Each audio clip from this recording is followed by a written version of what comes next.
আবেগকে পাশ কাটিয়ে বিবেককে নিয়ে সংসার করা উচিত। কারণ আবেগ কদিনের সস্তা মোহমায়া, আর বিবেক হলো বাস্তবতার সরল রেখা। নমস্কার বন্ধুরা, কেমন আছো সবাই? আশা করছি সবাই খুব ভালো আছো, আর আমরাও ভালো আছি। রিমি সুজিত কাপল ব্লগের আরও একটি নতুন ভিডিওতে তোমাদের সবাইকে অনেক অনেক স্বাগত জানিয়ে আজকের ভিডিওটি স্টার্ট করছি। যে মুহূর্তে আমি ভিডিওটাতে ভয়েস ওভার দিচ্ছি, আমার পাশে আমার ছোট্ট সোনাটা রয়েছে। সেই জন্য হয়তো আমার কথার মাঝামাঝি কোনো একটা সময়তে আমার সোনার কথাও তোমরা শুনতে পারো। ক্ষেত্রে আমার ছোট্ট সোনার জন্য যদি তোমাদের কোথাও কোনো অসুবিধা হয়ে থাকে, আজকের দিনটা প্লিজ একটু মানিয়ে নিও। আজকে যখন ব্লগটা শুরু করি তখন ঘড়ির কাঁটায় সকাল 9:10, আর আমি কিন্তু কোনোদিনই এত লেটে ব্লগ শুরু করি না। আজকে কেন দেরি হয়ে গেল জানো? কেন কি কালকে রাত্রে আমার সোনা ঘুমিয়েছিল না, বিরক্ত করেছিল। ভোর রাত্রে গিয়ে দুজনে ঘুমিয়েছিলাম, তো সেই জন্য আর বুঝে সারতে পারিনি যে আজকে এতটা বেলা হয়ে গেছে। যতক্ষণে ঘুম থেকে উঠে ও ঘরে গেছি, গিয়ে দেখতে পেয়েছি যে আমার মায়ের রান্না বান্না প্রায় কমপ্লিট। ওদিকে ভাত তো নেমেই গেছে, একটা তরকারি হয়েও গেছে, আর মাছটা সবেমাত্র ভাজা টাজা করে রান্না করার প্রস্তুতি নিয়েছে। সোজা চাটা খেয়ে সোনাকে একটু কাকার মেয়ের কাছে দিয়ে চলে এলাম ঘর গোছাতে। কেন এমনিতেই ধরো 9:10 উঠেছি, চাটা খেতে বেশ আধ ঘন্টা লেট হয়েছে, আর এই মুহূর্তে 10টা ধরো বেজেই গেছে। এতক্ষণেও যদি বিছানা না গোছায় তাহলে কি হবে, ওই 1টার সময় আবার সোনাকে ঘুম পাড়ানোর সময় তাড়াহুড়ো করে বিছানা গোছাতে হবে। আর বাসি বিছানা অতক্ষণ পর্যন্ত রাখার ইচ্ছেও আমার ছিল না। সেই জন্য ভাবলাম কি যে আজকে ঘরটা গোছাই, বিছানাটা গোছাই, আর তোমাদের সাথে গল্প করি। আর এই যে গল্প করতে করতে বিছানাটা তো গুছিয়েই ফেলেছি। যে সমস্ত জামা প্যান্টগুলো অগোছালো হয়েছিল, এখন সেগুলোকেও একটু গুছিয়ে নিচ্ছি। আর তার তালিকায় কম্বল থেকে শুরু করে সোয়েটার, নাইটি আর কুর্তি সমস্তটাই ভাঁজ করতে কিন্তু বাকি ছিল। আর এই মুহূর্তে আমি কিন্তু সোয়েটারটাও সুন্দর করে ভাঁজ করে নিয়েছি। দেখো, তোমাদের সাথে গল্প করতে করতে অনেক জিনিস কিন্তু আমি ভাঁজ করে নিলাম। আর এবার সোজা চলে এসেছি আমার প্রতিদিনের ব্লগের সঙ্গী ছিল যখন আমি বাবার বাড়ি থাকতাম, এই যে টেবিলটা, এইটাকে গোছাতে। আসলে সত্যি কথা বলছি, বাবার বাড়িতে বসে যখন আমি ব্লগিং করতাম তখন এই টেবিলটা আমাকে অনেক হেল্প করতো টপিক খোঁজার জন্য। আর প্রতিদিন এই টেবিলটাকে সুন্দর করে গুছিয়ে গাছিয়ে রাখতাম। এখনও ঠিক সেরকমই টেবিলটাকে গুছিয়ে গাছিয়ে রাখার চেষ্টা করি। আসলে টেবিলটার উপর না আমার একটা মায়া জমে গেছে। তবে আমরা মেয়েরা ঘর গোছাতে একটু বেশিই পছন্দ করি। সেক্ষেত্রে খেয়াল করে দেখবে, বিবাহিত মেয়েদের ক্ষেত্রেই শুধুমাত্র নয়, অনেক আয়বড় মেয়ে আছে যারা নিজেদের ঘরগুলোকে কিন্তু সুন্দর করে গুছিয়ে রাখে। আমরাও গুছিয়ে রাখতাম। বিয়ের আগে যখন স্কুল কলেজে পড়তাম তখন কিন্তু টুকটাক বিভিন্ন রকম কাজের পরেও ঘরটাকেও গুছিয়ে রাখতাম।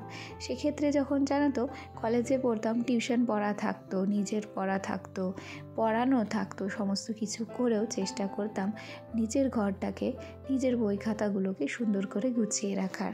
দেখো, তোমাদের সাথে সে পুরানো দিনের কথা শেয়ার করতে করতে এদিকে কিন্তু শোকেসটাকেও হালকা করে মুছে নিচ্ছি। অল্প অল্প থাকতে থাকতে যদি শোকেসটাকে মোছা যায় কিংবা ধুলোগুলো ঝেড়ে নেওয়া যায়, তাহলে না খুব একটা শোকেসটা ময়লা হয় না, জানো তো। আর সেক্ষেত্রে আমি হয়তো যে কদিন আছি সেই কদিনই এই শোকেসটাকে একটু ঝেড়ে মুছে পরিষ্কার করে রাখবো। তারপর আমি যখন চলে যাব এই ঘরটাতে তখন আর কেউ থাকবে না, সেজন্য শোকেসটাকেও কিন্তু আর পরিষ্কার করা হবে না।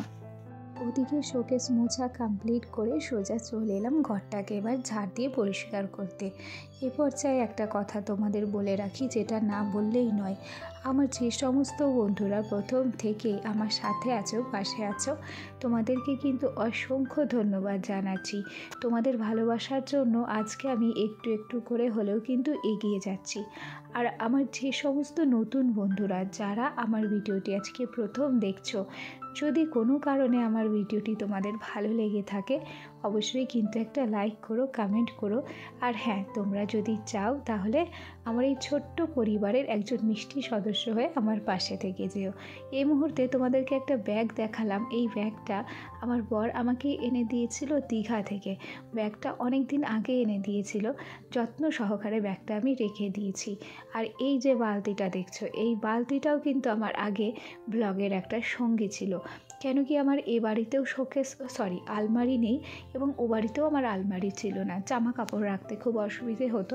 সেজন্য বরকে বলে এই বালতিগুলো কিনে এনেছিলাম। এবং এখানে এখনও পর্যন্ত যে দেখতে পাচ্ছ বালতিগুলো রয়েছে, সেখানে বেশ কিছু জামা প্যান্ট রয়েছে।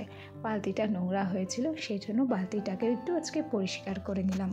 আর এই মুহূর্তে ঘর থেকে বাইরে বেরিয়ে দেখছি রান্নাঘরে আমার মা কিছু একটা করছে। এগিয়ে এসে দেখলাম আমাদের যে সিমেন্টের উনুনটা রয়েছে, সেই উনুনের মধ্যে হয়তো কোনো সমস্যা হয়েছে, সেখানে মাটি দিয়ে আমার মা ওটাকে ঠিক করছে। কেন কি উনুনের বাইরেটাই সিমেন্ট, ভেতরটা কিন্তু সম্পূর্ণ ওই মাটি। সোজা চলে এলাম, একটু ডিম ভাজছি। কেন বলো তো, সোনাকে আজকে একটু ম্যাগি করে দেবো।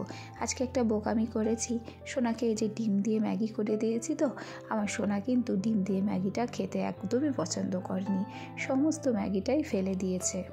চলো এবার আসি আমার ব্লগের আসল বিষয়বস্তুতে, যে একা একা সমস্ত কাজ করে একটা বাচ্চা সামলাতে আমার কি কষ্ট হয় না। দেখো, সংসারের কাজ করতে সবারই কষ্ট হয়, কিন্তু সবাই কিন্তু সমস্ত কষ্ট ভুলে বেশ হাসি মুখেই সংসারের কাজগুলো করে। হ্যাঁ, আমিও সেখানে সমস্ত কাজ একা হাতেই করি, তবে কি বলো তো, একটাও হেল্পিং হ্যান্ড না থাকায় ছোট্ট একটা বাচ্চা নিয়ে সমস্ত কাজকর্ম করতে আমারও বেশ কষ্ট হয়ে যায়। তবে সেক্ষেত্রে বেশ আগের দিন রাত্রে কিছু কাজগুলো এগিয়ে থুই, সেজন্য পরের দিনকে এক্সট্রা ঝামেলা আর বইতে হয় না, জানো তো। যতদিন ছেলেটা ছোট থাকবে ততদিন হয়তো এইভাবেই চলবে, আর তার মাঝে যদি কোনো হেল্পিং হ্যান্ডের ব্যবস্থা করতে পারি তখন হয়তো একটু হলেও সুবিধে হবে। তবে জানি না এ নিয়ে কতদিন চলতে পারবো। দেখো, এই বিষয়ে সমস্তটা খুলে বলতে অনেকটা সময় লেগে যাবে, এটুকু সময়ে কিছুই হয়তো বলে সারতে পারবো না। সেই জন্য এই বিষয়ে তোমাদের সাথে আবার অন্যদিন আলোচনা করব। দুপুরবেলা হয়েছিল, সোনাকে নিয়ে গেছিলাম একটু পুকুর পাড়ের দৃশ্যটা খুব ভালো লাগলো, ওই জন্য তোমাদের সাথে শেয়ার করলাম। এদিকে ফিরে এলাম, আস্তে আস্তে মাসির বাড়ির কলা বাগানে দেখছি একটা কলার মোচা রয়েছে। ভাবলাম কেননা বন্ধুদের সাথে শেয়ার করি, সেই জন্যই তোমাদের সাথে শেয়ার করলাম। চলে এলাম দুপুরবেলায় সোনাকে ঘুম পাড়ানোর জন্য। মাঝে অতিবাহিত হয়েছে বেশ কিছু সময়, এখন বিকেল হয়েছে, সোনাকে একটু দুধ খাইয়ে নিয়ে সোজা চলে এলাম মাসিদের ছাদে। এখানে ভাই একটা নতুন পায়রা এনেছিল, তাই সোনা ওকে দেখে খুব আনন্দ পাচ্ছিল। তবে আমার একটু ভয় লাগছিল, ছেলেটা দুরন্ত তো, ছাদ থেকে না পড়ে যায়, সেই জন্য ওকে নিয়ে সোজাসুজি নিচে চলে এলাম, বেশি দেরি করিনি। এখন হচ্ছে বিকেল, ভাবছিলাম আজকে একটু দুধ চা খাবো। আর এদিকে একটু দারচিনি, একটু লবঙ্গ, একটু এলাচ দিয়ে বেশ সুন্দর করে দুধ চাটা বানিয়ে নিয়েছি। অনেক দিন পর এরকম চা করার সুযোগ পেলাম, সেজন্য আর হাতছাড়া করতে পারলাম না। তাহলে এখন হচ্ছে আমরা একটু বসে বসে চা খাবো। আজকের ভিডিওটা আর বেশিক্ষণ বাড়াবো না, আজকের ভিডিওটা এখানেই সমাপ্ত করব। কেন কি আগামীকাল আবার তোমাদের সাথে দেখা হবে নতুন একটা ভিডিও নিয়ে। ততক্ষণ পর্যন্ত তোমরা সবাই সুস্থ থেকো, ভালো থেকো, টাটা।